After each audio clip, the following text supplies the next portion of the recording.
Carry out the terms of the deal. The Strait of Hormuz will be open and Iran will not provide any funding for terrorist groups. But the regime is publicly insisting that nothing's been finalized, with some key issues still on the table. So President Trump saying this on Truth Social a moment ago. Here we go now. Read it all to you. The terms that Iran leaked out to the fake news have nothing to do with the terms that were agreed to in writing. What they said, including their weak and pathetic statement on having a deal, bears no relation to the truth. Very dishonorable people to deal with. With them, there is no such thing as dealing in good faith. Amazing. Also, their totally rebuffed drone attack last night against Indian ships leaving the Hormuz Strait is totally unacceptable. They better get their act together and fast. End quote. Dan Hoffman from last hour summed it up this way. We have to be careful about not giving up any of the leverage we have. We can't give Iran any sanctions relief or stop the blockade, or I believe stop the threat of military strikes, unless we get exactly what we want with some verifiable means that Iran is sticking to the deal. Max Gordon is live in Dubai with the latest. Good morning, Max. Hey there, Jackie. U.S. forces reported shooting down 2 Iranian attack drones that were attempting to strike commercial vessels in the Strait of Hormuz. This comes after President Trump called off strikes on Iran last night and says that a memorandum of understanding with Iran could be signed in the next couple of days. Take a listen. They've taken a pounding.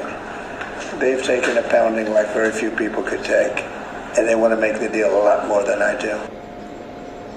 But there's a lot of uncertainty about what might be included in a potential deal. According to Iranian state media, the 14-page draft includes U.S. commitments to lift sanctions on Iran, withdraw troops, and release frozen Iranian funds. Iran's foreign ministry says much of the agreement has been outlined, but nothing is currently finalized. Meanwhile, just in the past few minutes, President Trump posted on Truth Social saying the terms that Iran leaked out to the news have nothing to do with the terms that were agreed to in writing.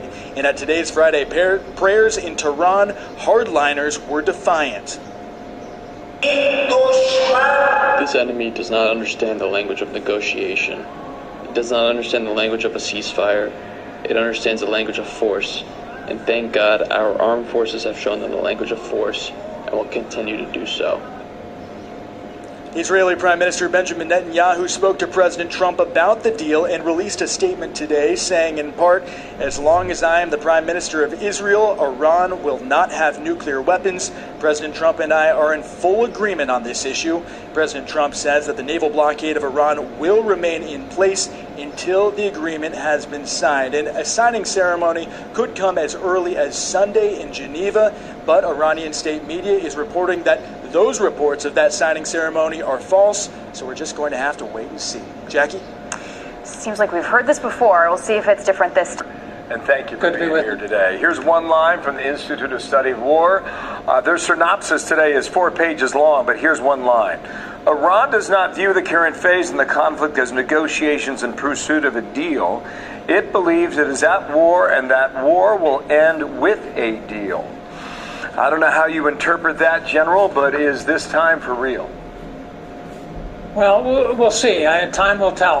There's been a lot of time that has passed, a lot more pressure put on the regime since the start of the ceasefire. But again, the regime demonstrates a level of resilience here in terms of its ability to drag out negotiations and try to maneuver themselves to get in the very, very best position they can. But again, I think we have to take the president at his word here. And we'll see what happens in the very near future. Now, we've been here before, General. I mean, in April, it was the president's warning that a whole civilization will die unless, Iran comes to an agreement. They extended the ceasefire for another several weeks. But the threat to go after Iran's bridges and power plants and his talk about Karg Island seems to be tangibly different. Here's what he said yesterday. Is the Karg Island operation off the table, and are you ruling out boots on the ground now at it this would point? be. We signed this agreement. It would be. They weren't so thrilled when they heard that that's what I would have done. So he says Karg Island's off the table if it's signed, which would imply it's maybe on the table if it's not signed. Is that a practical thing to do? What would be the challenges with that? Yeah, I think we should keep all options on the table until we actually move forward with this. I think what the president did yesterday, late yesterday, was with this escalation pause, I think that was directly tied to this, kind of near final framework agreement. And I think he's giving that an opportunity to move forward to see if we can pursue it that direction. But I think it's really critical throughout all of this that we do not take anything off the table. And as Dan Hoffman highlighted, we don't want to give up any tools that are going to be necessary for us as we continue to move through this whole problem.